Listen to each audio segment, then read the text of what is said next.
Welcome back to the channel where we explore the wisdom, challenges, and beauty of aging with grace. Today we're diving into a topic that many older adults think about, but rarely talk about openly: why we start pulling away from people as we get older. You may have noticed it in yourself or a loved one.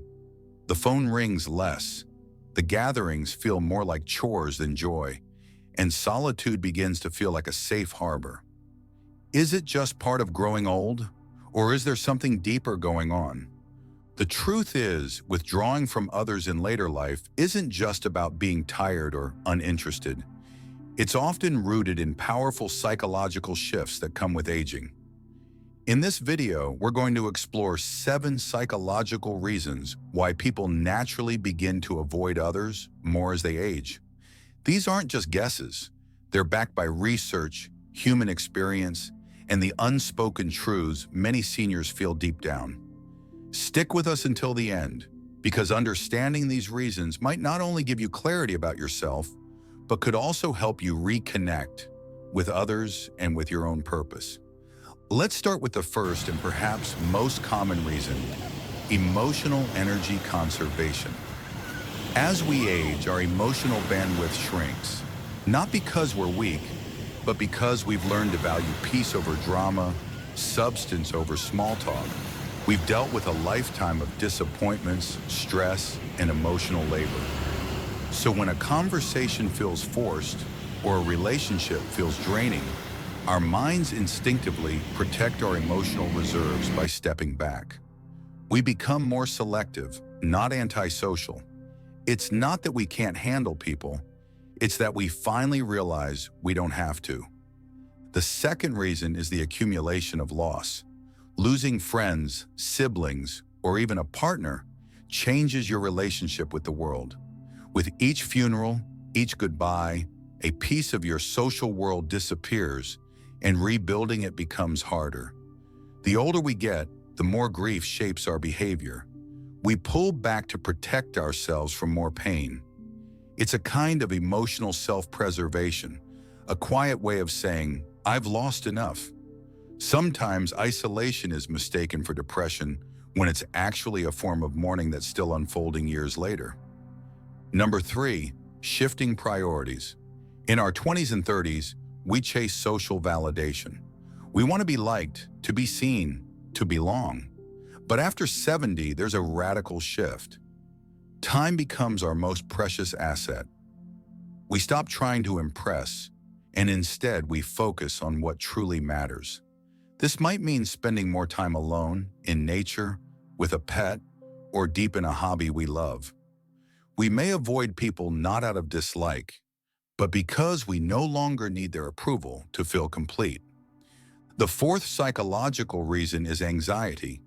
Yes, anxiety increases in many seniors, often in subtle ways. Crowds, new environments, and even family events can become sources of stress. The unpredictability of social situations can trigger fear of embarrassment, cognitive slips, or physical discomfort. So we quietly bow out. We choose environments we can control, which usually means home. Recognizing this pattern in yourself or someone else isn't a sign of weakness. It's a call for empathy and support. Reason number 5 is cognitive load. With age, multitasking becomes more difficult, memory becomes less reliable, and mental energy has to be spent more carefully. Complex social interactions, especially with larger groups, can feel exhausting rather than energizing. It's not that we don't enjoy people, it's that the mental effort required to keep up with fast conversations, loud environments, and multiple personalities becomes too much. So we choose fewer interactions, but often deeper ones. Let's move on to the 6th reason: authenticity becomes a priority. Older adults often describe a profound shift in how they see themselves and others. There's less tolerance for pretense, fake smiles, and shallow conversation. You've earned your wisdom through decades of life experience, and now you seek realness. If someone doesn't align with your values or energy, you walk away. That's not bitterness, it's wisdom. The circle gets smaller, but the connections grow stronger. And finally, reason number 7, facing mortality.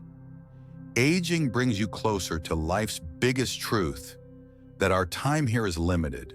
This awareness changes everything. The way we view people, time, relationships. You begin to filter everything through a lens of legacy and peace. Does this person bring value to my life? Is this conversation meaningful? Does this activity help me feel alive or just keep me busy? These questions become louder. Avoiding people is often a result of seeking depth over noise. Let's pause and reflect. These 7 psychological shifts aren't signs of decline. They're signs of growth. They represent wisdom, healing, self-awareness, and inner clarity. If you're someone who finds yourself retreating more in your 70s or beyond, know this: you're not broken and you're not alone.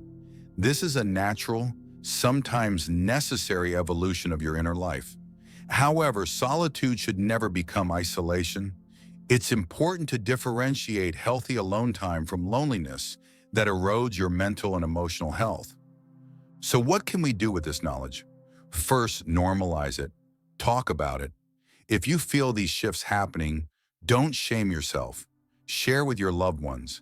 Let them know that you still care, even if you need more space.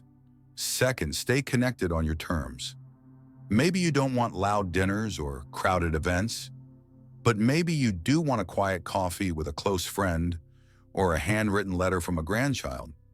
Social connection doesn't have to be constant. It just has to be meaningful. Third, protect your peace without becoming invisible. Your presence in this world still matters. If you've been hiding out too long, take small steps. Reconnect with someone who respects your pace.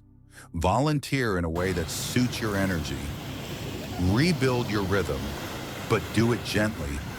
And lastly, remember this: aging is not just about letting go. It's also about holding on. Holding on to your joy, your laughter, your curiosity, and most of all, your connection to others, even if that connection looks very different than it did in your youth. If this video resonated with you, please take a moment to like and subscribe. Your support helps us continue creating thoughtful, empowering content for our community, and we'd love to hear from you. Which of these psychological reasons hit home the most for you? Or maybe there's one we missed. Share your story in the comments below. Thank you for being here. Until next time, stay wise, stay grounded, and remember, you're never too old to grow and never too far gone to be loved.